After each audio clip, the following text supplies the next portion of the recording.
Até quando? Hoje, Malhação Sonhos. Olá, boa tarde. O Ministério da Saúde recuou e voltou a recomendar a vacinação contra a Covid de todos os adolescentes de 12 a 17 anos. A ONU está rastreando as pessoas que tiveram contato com o ministro Marcelo Queiroga, que está isolado num hotel em Nova York depois de testar positivo. O governo brasileiro tenta diminuir o tempo de quarentena do presidente Bolsonaro e da comitiva que voltou ao Brasil. O empresário Danilo Trento, suspeito de participar da negociação da vacina Covaxin, se cala na maior parte do depoimento à CPI e passa a condição de investigado. E ainda, 9 pessoas são presas numa operação contra a milícia que age na zona oeste do Rio. Os focos de incêndio em setembro já superam a média para o mês em 8 estados e no Distrito Federal. As ações da chinesa Evergrande disparam um dia depois da empresa anunciar um acordo com credores. E a Globo recebe 3 indicações ao Emmy Internacional de Entretenimento. E uma em documentário. O Jornal Hoje está começando.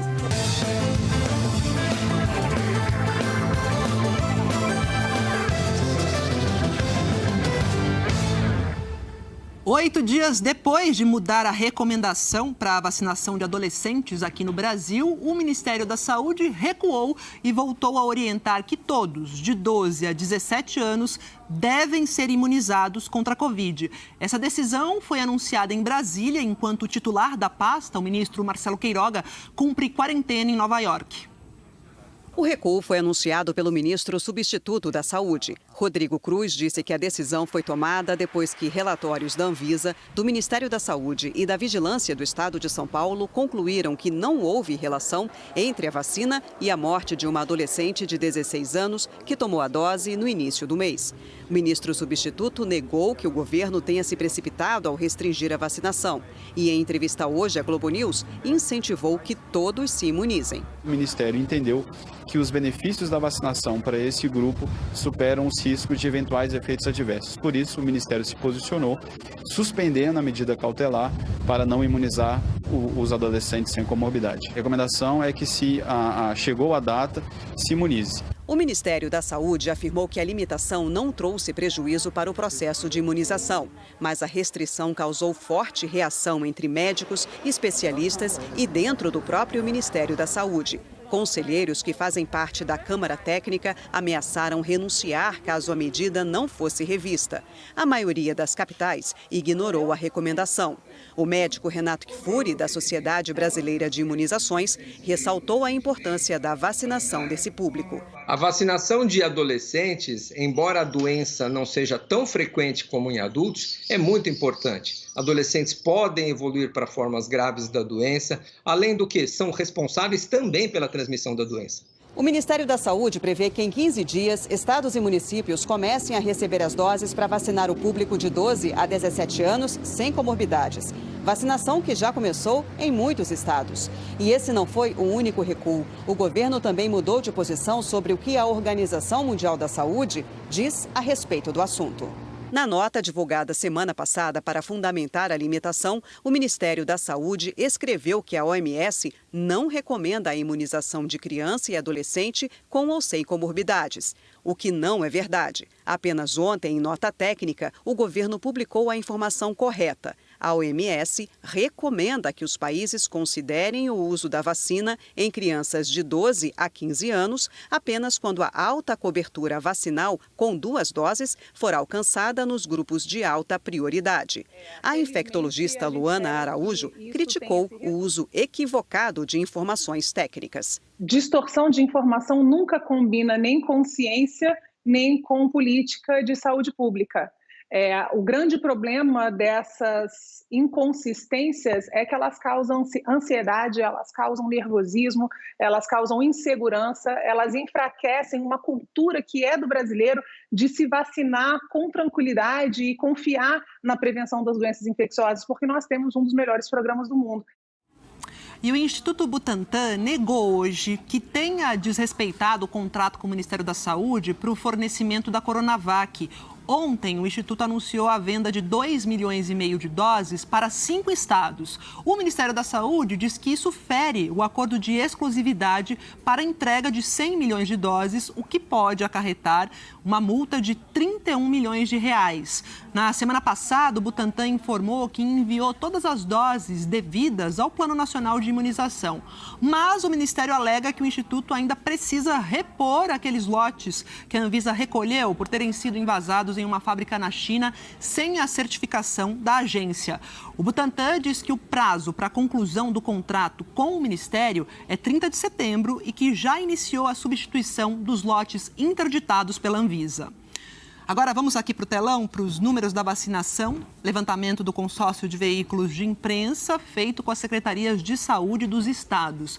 Em 24 horas, 430.963 pessoas tomaram a primeira dose. 1.081.924 a segunda dose ou então dose única e 45.403 receberam a dose de reforço. O total, a gente ficou assim com o total, 1.558.290 vacinados. Até agora, a gente tem no país 143.056.255 brasileiros que receberam a primeira dose, o equivalente a 67,06% da população.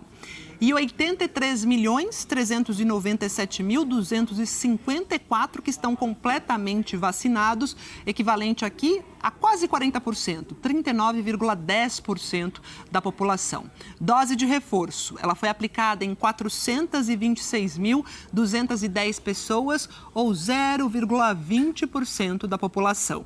No mapa, os estados mais adiantados na vacinação completa que aparecem aqui em verde mais escuro. Os 5 primeiros, os de sempre, Mato Grosso do Sul, São Paulo, Rio Grande do Sul, Espírito Santo e Paraná. Agora a gente vai ver o telão com os dados mais recentes da pandemia que foram também reunidos pelo consórcio de imprensa com as secretarias. O Brasil registrou 839 mortes de terça para quarta e já são 592.357 vidas perdidas por causa da Covid. Em 24 horas, foram confirmados 35.658 novos casos. Desses, aqui, mais de 15 mil foram divulgados por Santa Catarina. O estado atribuiu o número alto à mudança no sistema de notificação do Ministério da Saúde. Total, então, aqui desde o começo da pandemia, 21.282.612 diagnósticos. A média de casos está em 35.763 por dia, uma alta aqui de 96%. O epidemiologista da Fiocruz, que é o Diego Xavier, diz que esse aumento aqui está ligado ao grande número de casos que foram represados pelo Rio de Janeiro e o estado de São Paulo. Eles divulgaram essa semana, esses números represados por causa da mudança no sistema do Ministério da Saúde. Outro motivo é o baixo número de registros na semana do feriado de 7 de setembro. Na comparação com 2 semanas atrás, vemos aqui esse salto. A média de mortes está em alta de 16% depois de uma semana em estabilidade. São 531 mortes por dia. Aqui, o epidemiologista da Fiocruz diz que também pode haver influência dos registros menores no feriado. No mapa agora, a situação pelo país. Temos 9 estados que estão com alta na média de mortes hoje. O Acre tem um aumento aqui de 1.800%. O governo do Acre disse que isso se deve a mortes ocorridas nos últimos meses em municípios do interior e que só agora foram informadas à Secretaria Estadual. Em estabilidade, são 6 estados e 11 estados e o Distrito Federal têm queda. Maiores reduções lá em Rondônia, com 77% de redução, e no Ceará, com 66%. Mais detalhes sobre a situação do seu estado você confere em g1.com.br/coronavírus. E o governo informou que vai usar uma regra do próprio Ministério da Saúde para tentar reduzir o tempo em que a comitiva que foi para Nova York vai ficar em quarentena. O presidente e outros integrantes dessa comitiva vão fazer um novo teste de Covid. Aí, se der negativo, eles podem sair do isolamento. Todos tiveram contato direto com o ministro da Saúde, Marcelo Queiroga, que está com Covid. A Luísa Doyle, lá em Brasília, conta mais pra gente sobre essa mudança. Oi, Luísa, boa tarde. Boa tarde, Maju. Boa tarde a quem está aqui com a gente no JH. Todos que foram a Nova York para a conferência da ONU e voltaram na comitiva do presidente Jair Bolsonaro estão sem sintomas de Covid, segundo a Secretaria de Comunicação da Presidência da República. Jair Bolsonaro, desde que chegou ontem de manhã, está no Palácio da Alvorada. Além dele, estavam na viagem 7 ministros, o filho do presidente, deputado Eduardo Bolsonaro, a primeira-dama Michele e outros convidados. Todos fizeram um teste de Covid, PCR, para ver se estavam com Covid antes de voltar ao Brasil. E o único que testou positivo foi o ministro da Saúde, Marcelo Queiroga, que por isso ficou em Nova York fazendo o isolamento. A orientação da Anvisa é que mesmo com esses testes negativos, a comitiva cumpra um isolamento de 14 dias. Mas o governo disse que o tempo, na verdade, será menor. No 5º dia, após o último contato com Queiroga, todos vão fazer novamente um teste PCR. Se o resultado for negativo, eles ficam liberados do isolamento e serão acompanhados por um médico até o 14º dia após o último contato. Essa regra está no Guia de Vigilância Epidemiológica do Ministério da Saúde, que foi publicado em abril. O 5º dia, depois do último contato, é no domingo, mas a presidência informou que os testes serão realizados entre sábado e domingo. Enquanto isso, o presidente Jair Bolsonaro cumpre a agenda de forma remota. O único compromisso marcado para hoje é uma reunião, agora à tarde, por videoconferência. E ele cancelou uma viagem que faria amanhã ao Paraná. Maju. Obrigada, Luísa. A Organização das Nações Unidas está rastreando todas as pessoas que tiveram contato com o ministro da Saúde, Marcelo Queiroga, que testou positivo para a Covid lá nos Estados Unidos. Queiroga está em quarentena em um hotel em Nova York. Vou chamar aqui o nosso correspondente, o Felipe Santana, que está acompanhando a quarentena do Queiroga e conta mais, tem mais informações para a gente. Oi, Felipe. Oi, Maju, boa tarde para você, boa tarde a todos. É o 2º dia de quarentena do ministro Marcelo Queiroga, aqui nesse hotel em Nova York, onde também ficou hospedada toda a delegação brasileira durante os debates da Assembleia Geral da ONU. Ontem, em entrevista à repórter da Globo News, Raquel Porto Alegre, por telefone, o ministro disse que passa bem e que só vai voltar ao Brasil quando tiver um teste negativo para a Covid. Enquanto isso, aqui nos Estados Unidos, a ONU rastreia todos os contatos do ministro Marcelo Queiroga durante os debates da Assembleia Geral da ONU, enquanto Bolsonaro discursava. O porta-voz do secretário-geral da ONU, Antônio Guterres, informou que até agora não encontrou nenhuma evidência de contato próximo. Na agenda de Queiroga havia um encontro com o secretário-geral, mas no fim das contas só Bolsonaro participou desse encontro. O porta-voz também disse que o governo brasileiro contactou a ONU e informou que toda a delegação ficaria em quarentena no Brasil por 14 dias. Queiroga também encontrou o primeiro-ministro britânico Boris Johnson. Hoje, o governo britânico confirmou que logo depois do encontro, Boris Johnson fez um teste de Covid e o resultado foi negativo. Antes, tinham informado apenas que Boris Johnson estaria seguro porque estaria com as 2 doses da vacina. Quem também está aqui nesse hotel é o chanceler brasileiro, Carlos Alberto França. Ele teve contato com Queiroga, mas pelas regras do Centro de Controle e Prevenção de Doenças americano, ele não precisa ficar em quarentena porque não apresenta sintomas. Ele precisa usar máscaras em ambientes internos. Por isso, ele manteve a agenda de hoje aqui nos Estados Unidos. Maju. Valeu, Felipe. E as ações da gigante chinesa Evergrande dispararam hoje na Bolsa de Hong Kong, um dia depois que a empresa fechou um acordo com credores chineses para pagar os juros de um título. Foi um respiro para os investidores que temiam um calote. Mal das pernas, quase caindo, a gigante chinesa tem uma dívida total de mais de 300 bilhões de dólares. Hoje, a agência reguladora da China disse que a incorporadora imobiliária deve se concentrar no pagamento de investidores individuais e na entrega de projetos inacabados, como essa grande obra na província de Suzhou. O construtor fala que entrou na obra em abril, que o trabalho parou no mês passado e que ele nunca recebeu um centavo, nem para comida. Ontem, a Evergrande chegou a um acordo para saldar um dos títulos da dívida bilionária, 35 milhões de dólares a credores chineses. Foi o suficiente para o mercado financeiro pegar um pouco de ar. As ações da empresa fecharam em alta de quase 18% na Bolsa de Hong Kong, mas cada dia é um novo drama.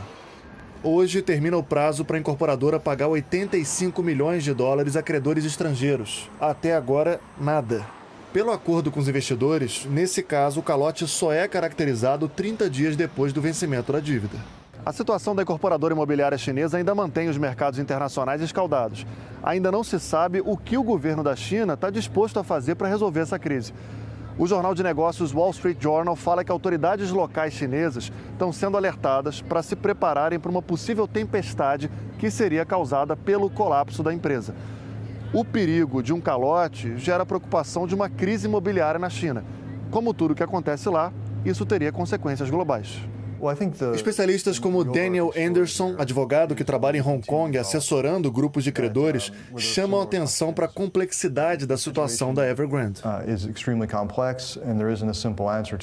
Ele lembra que nas próximas semanas e meses, a empresa vai passar por vários momentos-chave de vencimento de prazos para o pagamento de dívidas.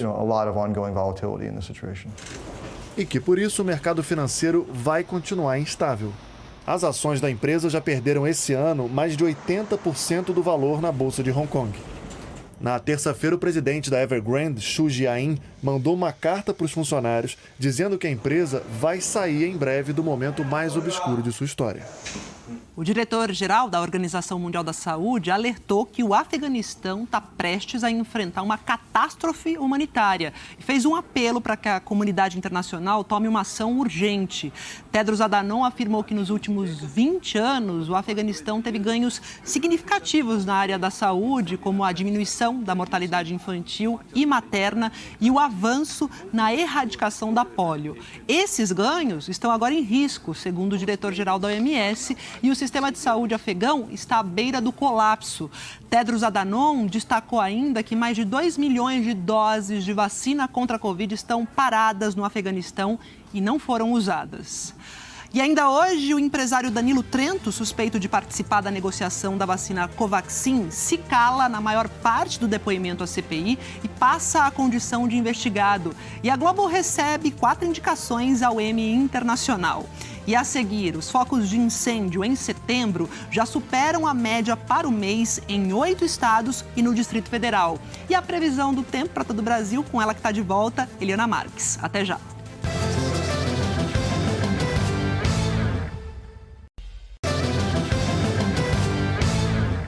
De volta para falar do fogo que vai avançando pelo país, 8 estados e o Distrito Federal registraram mais focos de incêndio até agora, em setembro, do que a média do mês inteirinho. A Bahia ultrapassou Minas Gerais e está liderando o ranking de incêndios florestais no Brasil. E o que preocupa ainda mais é que o fogo está destruindo importantes unidades de conservação do país. Na Chapada dos Veadeiros, em Goiás, já são 12 dias de fogo que atinge pelo menos 2 pontos do Parque Nacional. A área queimada ultrapassou o equivalente a 23 mil campos de futebol. Bombeiros, brigadistas do ICMBio e voluntários estão combatendo os incêndios dia e noite. Em Minas Gerais, o Instituto Estadual de Florestas registrou ocorrências de incêndios em 14 unidades de conservação apenas hoje. Por lá, o fogo já consumiu áreas importantes, como o Parque Estadual do Itacolomi e a Floresta Estadual de Uaimi, que ficam na região de Ouro Preto.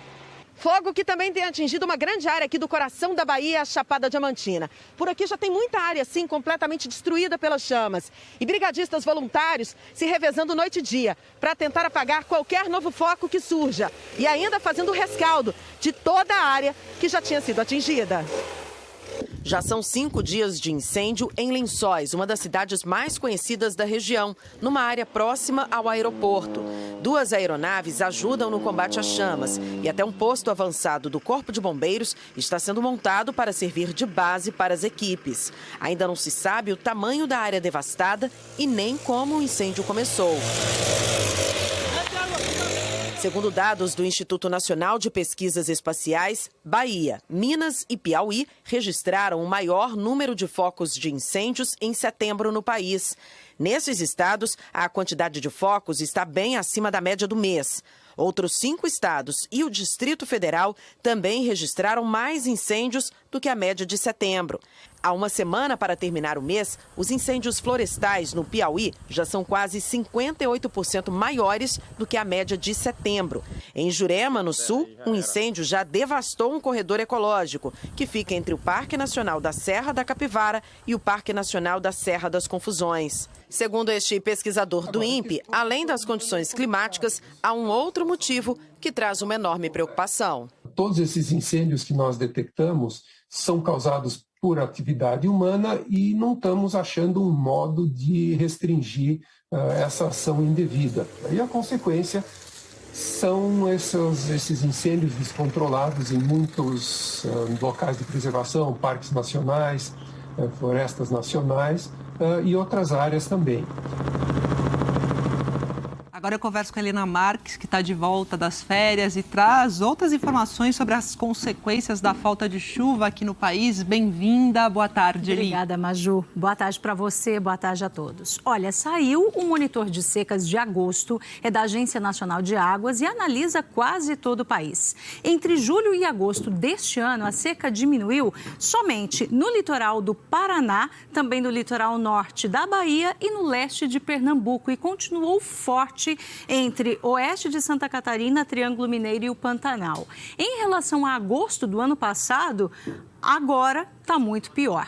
Olhando para frente, o JH recebeu com exclusividade um estudo do Grupo de Eletricidade Atmosférica do INPE. Hoje o Brasil tem 70 milhões de raios por ano e até o fim do século se estima que terá 100 milhões. O maior aumento vai ser na região norte e o menor no nordeste, enquanto nas outras regiões o aumento vai variar entre 20% e 40%. Segundo os pesquisadores Osmar Pinto Júnior e Yara Cardoso, isso tende a acontecer por causa dos gases do efeito estufa, Maju. Essas climáticas, a gente vê aí de 70 para 100 milhões de raios. É muita coisa. É muita coisa. Eliana, hoje, como é que fica o tempo? Bom, hoje tem previsão de chuva nas áreas que aparecem em verde aqui no mapa, com risco de temporal entre o noroeste do Rio Grande do Sul e até o sul do Paraná, também aqui no Amazonas e no leste da Bahia. Uma frente fria deixa o tempo mais fechado e com chuva persistente, inclusive em Salvador. Calor de até 41 graus em Cuiabá, 38 em Teresina e em Goiânia, 36 lá em Macapá e 29 graus em Belo Horizonte. No Rio de Janeiro, máxima de 24, aqui em São Paulo, 22 e no sul, mais frio, Porto Alegre, com chuva moderada. Amanhã chove mais forte em parte aqui, olha, do Rio Grande do Sul e de Santa Catarina, principalmente de madrugada, também de Sergipe até o leste de Pernambuco e em toda essa área que vai de Goiás até o Amazonas. Maju. Sul e Sudeste, continua esse friozinho aqui em São Paulo? Olha, Maju, vai melhorar um pouquinho, viu? Em Porto Alegre e Floripa, as temperaturas ficam parecidas com as de hoje, mas para de chover em Porto Alegre enquanto a chuva aumenta em Floripa. Aí em Curitiba, dá uma esquentadinha, máxima de 19 hoje, amanhã 22. E chove só um pouco, só 5 milímetros. Agora, em São Paulo e no Rio, volta a esquentar amanhã. São Paulo hoje com máxima de 22, amanhã 27. Rio hoje com 24, amanhã 28 graus. Sem chuva nas duas capitais do Sudeste, Maju. Melhor. Obrigada, Eliana. Até amanhã. Até amanhã. O Senado aprovou ontem mudanças em regras eleitorais. A proposta de emenda à Constituição dá um peso maior para o voto em mulheres e negros no cálculo de distribuição dos fundos partidário e eleitoral. Os senadores rejeitaram a volta das coligações partidárias das eleições de deputados e vereadores. Essas regras entram em vigor já no ano que vem. A proposta também muda a data de posse do presidente e de governadores para 5 e 6 de janeiro a partir de 2026. E para que essas mudanças entrem em vigor, só falta a promulgação pelo Congresso. E ontem o presidente do Senado, Rodrigo Pacheco, disse que não há disposição dos líderes em votar outro projeto, que é o que cria o novo Código Eleitoral, a tempo de entrar em vigor nas próximas eleições. O texto, que foi criticado por especialistas, proíbe a divulgação das pesquisas eleitorais na véspera e no dia da eleição. O IPEC divulgou uma nova pesquisa com a intenção de voto para as eleições presidenciais do ano que vem. Depois do encerramento do Ibope Inteligência, ex-executivos criaram esse instituto, o IPEC. Na pesquisa, o IPEC considerou um cenário com 10 candidatos.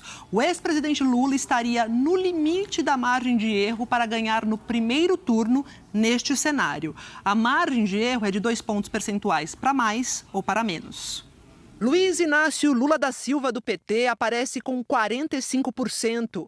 Com a margem de erro, tem de 43% a 47%. Jair Bolsonaro, sem partido, tem 22%, com a margem de erro de 20% a 24%. Ciro Gomes, do PDT, 6%, com a margem de erro de 4% a 8%.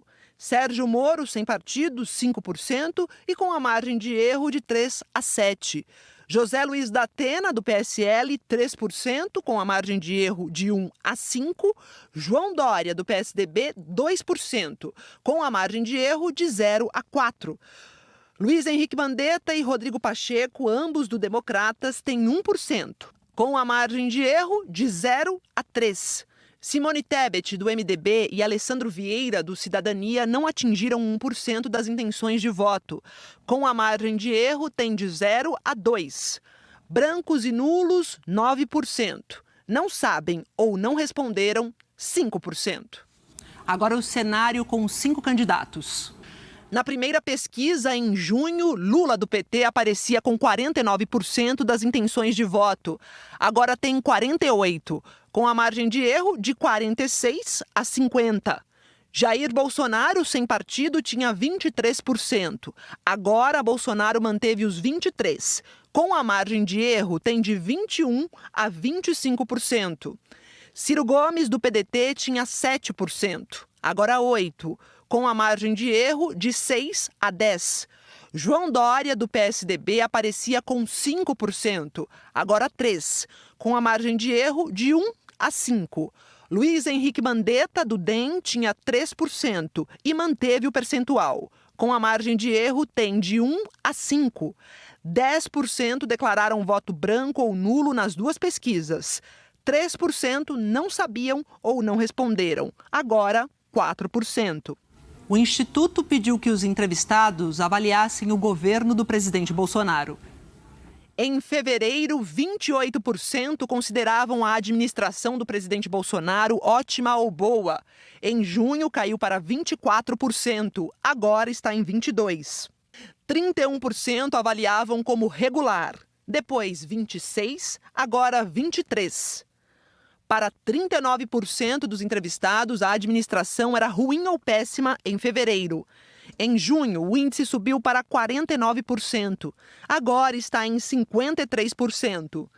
2% não souberam ou não responderam em fevereiro. E 1% nas duas últimas pesquisas. Vamos ver agora a pesquisa sobre a forma como o presidente Jair Bolsonaro administra o país. Em fevereiro, 38% aprovavam a forma de Bolsonaro administrar. Em junho, o índice caiu para 30% e agora está em 28%. Em fevereiro, 58% desaprovavam a forma de administrar. Em junho, a desaprovação subiu para 66%. Agora está em 68%. 5% não souberam ou não responderam em fevereiro. E 4% nas duas últimas pesquisas. O IPEC mediu a confiança dos brasileiros no presidente Bolsonaro. Em fevereiro, 36% responderam que confiavam em Jair Bolsonaro. Em junho, a parcela caiu para 30%. Agora está em 28%. 61% disseram em fevereiro que não confiavam no presidente. Índice que subiu para 68% em junho. Agora está em 69%. Não sabiam ou não responderam 3%, 2% e agora 3%. O IPEC fez 2.002 entrevistas em 141 municípios de 16 a 20 de setembro. A seguir, a CPI da Covid ouve o empresário Danilo Trento, suspeito de participar da negociação da vacina Covaxin. E a Globo recebe 4 indicações ao Emmy Internacional. Até já.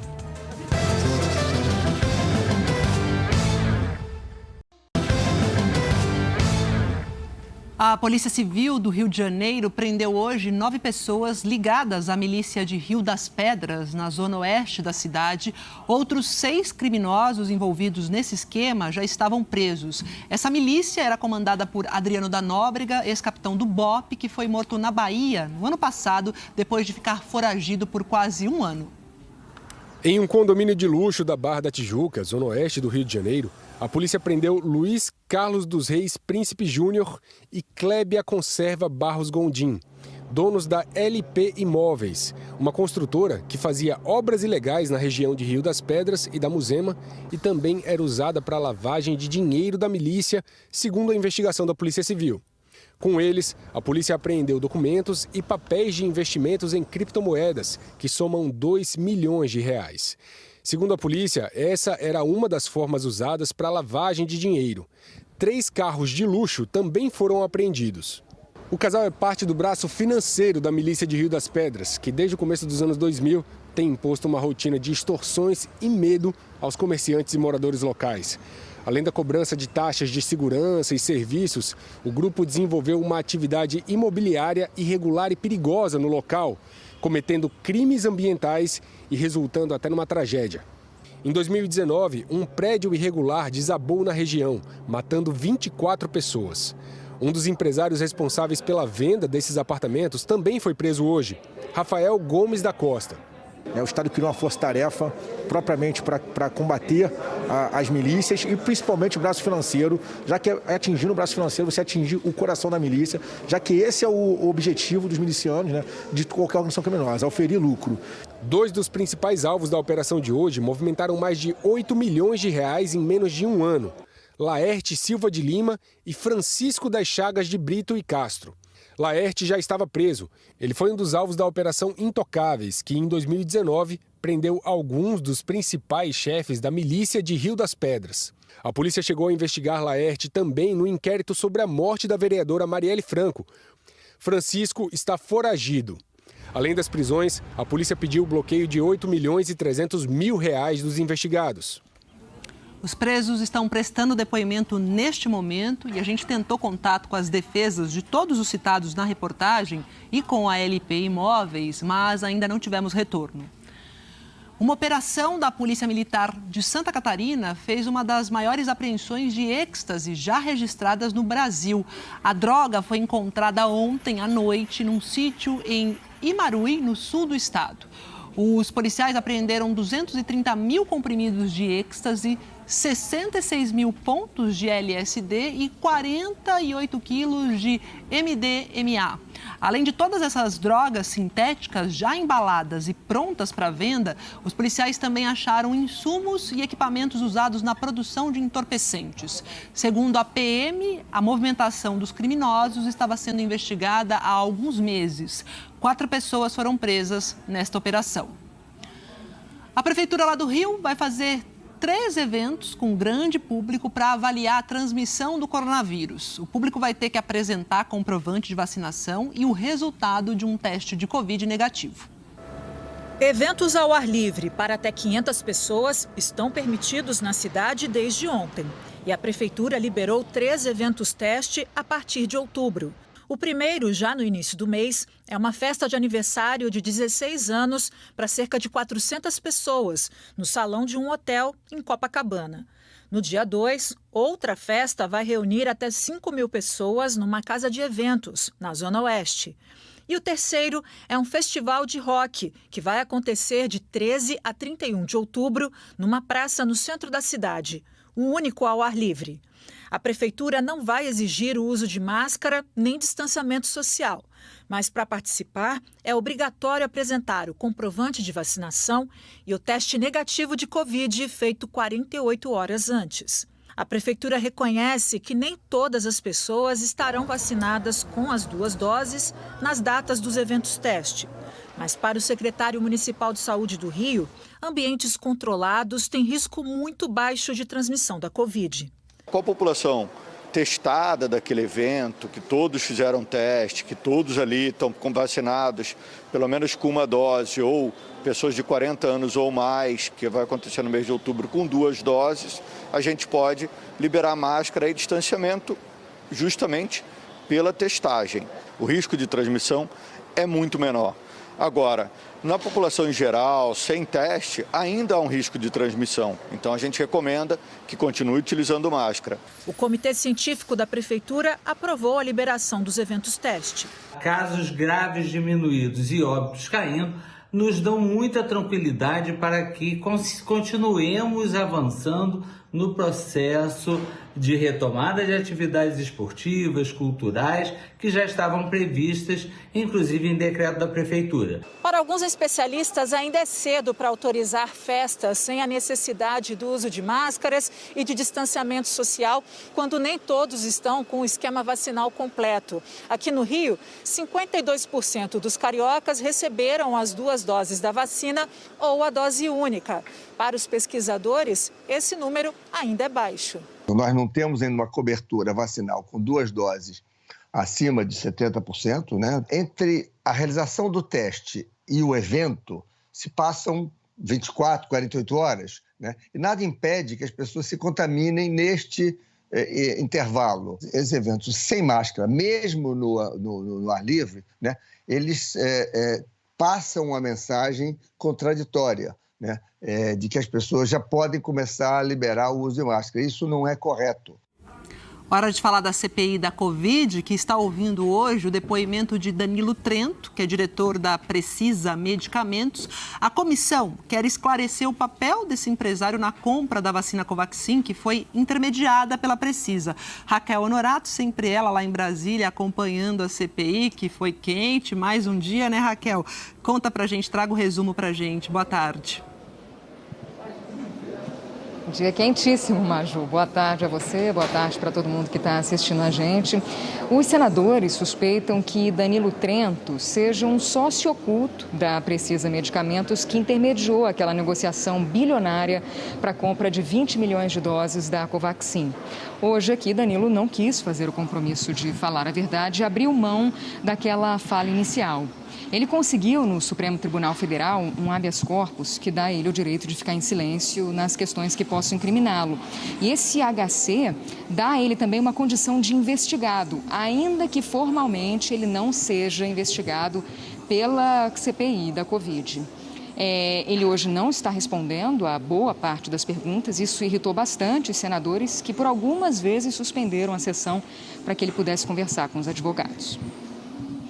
Os senadores suspeitam que Danilo Trento seja uma espécie de sócio informal de Francisco Maximiano na Precisa Medicamentos e que tenha se beneficiado do negócio, que foi suspenso após denúncias de irregularidades.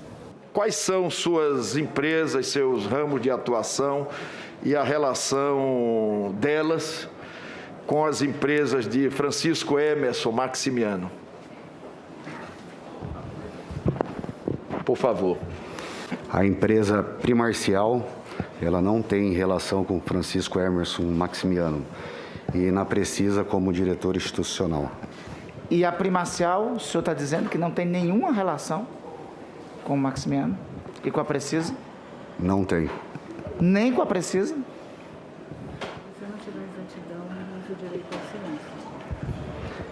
Senhor senador, com devido respeito, ele exerceu o direito a mim, assegurado, e permanecer em silêncio. Danilo Trento disse que é amigo pessoal de Maximiano e voltou a usar o direito ao silêncio quando questionado se é sócio da Precisa. O relator, senador Renan Calheiros, afirmou que até hoje, mesmo com o mandado de busca e apreensão no escritório da empresa, não foi encontrado o contrato entre a Precisa e a Bharat Biotech, desenvolvedora da vacina indiana. Ao longo do depoimento, Trento tentou minimizar o papel dele nas negociações entre a Covaxin e o Ministério da Saúde, negou que tenha tido qualquer participação no processo, disse não saber quanto a Precisa receberia por intermediar a compra e que não tem informações sobre a garantia dada pelo Fibbank para o negócio. Os senadores suspeitam que a operação foi uma fraude. Por conta do silêncio de Danilo Trento em muitas perguntas, o senador Alessandro Vieira, do Cidadania, pediu a quebra dos sigilos dele e do irmão. Considerando a postura do depoente, eu solicito que seja colocado em pauta e aprovado requerimentos de autoria do próprio relator de quebra de sigilo, de número 1074, 1079, que envolvem os irmãos Trento, para que se possa ter assim acesso completo à movimentação financeira deles, uma vez que ele voluntariamente não consegue discernir entre aqueles fatos que o comprometem criminalmente e aqueles fatos que são corriqueiros de uma pessoa com atuação. O requerimento foi aprovado pela comissão. Os senadores também suspeitam que Danilo Trento participou das negociações para a compra de testes para Covid, que foi outro contrato intermediado pela Precisa Medicamentos. A empresa foi alvo de uma operação que apurou denúncias de superfaturamento em contratos de testes no Distrito Federal e em 7 estados.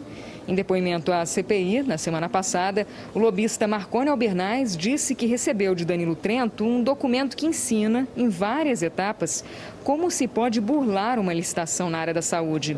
Isso pode ter ajudado a Precisa a ganhar licitações no governo federal.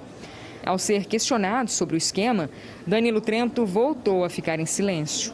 O senhor conhece esse passo a passo que a Precisa chegou a chamar de arquitetura ideal para se obter a licitação? Senhor senador, com devido respeito, irei exercer o direito e permanecer em silêncio. O presidente da comissão, senador Omar Aziz, quis saber o que faz a empresa de Danilo Trento, a Primarcial Holding e Participações.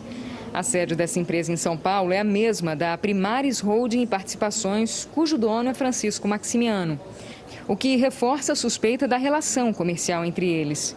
Mas o empresário não quis responder. A Primarcial é uma empresa de participação. Participação em quê? Participação, eu tenho que olhar o contrato social dela das outras atividades. Peraí, o senhor é dono da empresa e não sabe participação, senador. Participação de quê? Eu que tenho que olhar, o senhor é dono da empresa e não sabe me informar de que participação essa empresa tem. Participação de quê?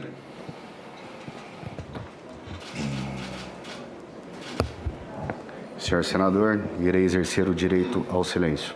Logo em seguida, o senador Renan Calheiros disse que foi esse tipo de empresa que o presidente Jair Bolsonaro escolheu para negociar vacinas, em vez de priorizar a compra de doses da Pfizer e da Coronavac. O senador Jorginho Melo, do PL, aliado do Planalto, saiu em defesa do presidente. Renan Calheiros reclamou da interferência do senador e os dois bateram boca. Eu não aceito. Vai pros quintos, então. Vá, Vossa Excelência, com seu presidente. O som foi cortado e os senadores foram contidos pelos colegas. Hoje, durante a sessão, os senadores aprovaram 2 requerimentos que se tratam dos depoimentos da semana que vem. Então, eles aprovaram a convocação de Bruna Morato, advogado dos médicos da Prevent Senior. Ela se propôs a vir depor à CPI para trazer mais informações. Ontem, no depoimento do diretor executivo da Prevent Senior, Pedro Batista, ele confirmou que a empresa retirava o registro de Covid da ficha dos pacientes. E os senadores também aprovaram para a quarta-feira da semana que vem a convocação do empresário Luciano Hang. A mãe dele teve Covid, foi tratada pela Prevent e morreu. Maju. Obrigada, Raquel. A Globo foi indicada em 3 categorias de entretenimento e uma de documentário no Prêmio Emmy Internacional, que é o mais importante da televisão mundial. Na categoria documentário, a Globo concorre com Cercados. É um original Globoplay com produção do jornalismo da Globo. Com direção de Caio Cavecchini, o documentário mostra os desafios da cobertura jornalística na pandemia. O roteiro é assinado por Cavecchini e Eliane Scardovelli. Investigações da Polícia Federal. Na categoria telenovela, a TV Globo concorre com Amor de Mãe, escrita por Manuela Dias e dirigida por José Luiz Villamarim. Chamou de mãe. Falou que eu ouvi. As séries que eu vi, os programas de TV. Diário de um Confinado, criado pelo ator Bruno Mazeu e pela diretora Joana Jabassi, concorre na categoria de série de curta duração. A direção artística é de Joana Jabassi. O roteiro é assinado por Bruno Mazeu, Verônica Debon, Rosana Ferrão e Leonardo Lana. Diário de um Confinado é uma produção dos Estúdios Globo para o Globoplay, TV Globo e Multishow. Eu liguei no supermercado e eles estão entregando. E concorrendo a melhor filme para TV ou minissérie, foi indicada Todas as Mulheres do Mundo. Na produção do Globoplay, Emílio Dantas e Sophie Charlotte fazem tributo ao cineasta Domingos Oliveira, com roteiro de Jorge Furtado, com Janaína Fischer. A direção artística é de Patrícia Pedrosa. Será que a vida não vai trazer mais nenhuma surpresa? Outro brasileiro indicado foi Emicida, Amarelo, é tudo pra ontem, que tem direção de Fred Ouro Preto, roteiro de Tony C e foi produzido pela Netflix. Ao todo, o Grupo Globo tem 18 prêmios Emmy Internacional. A cerimônia deste ano vai acontecer presencialmente no dia 22 de novembro, lá em Nova York. Obrigada, gente, pela companhia. A JH vai ficando por aqui. Outras notícias do Jornal Nacional. Você fica agora com Brasil e Japão valendo vaga nas quartas de final da Copa do Mundo de Futsal. Boa tarde, até amanhã.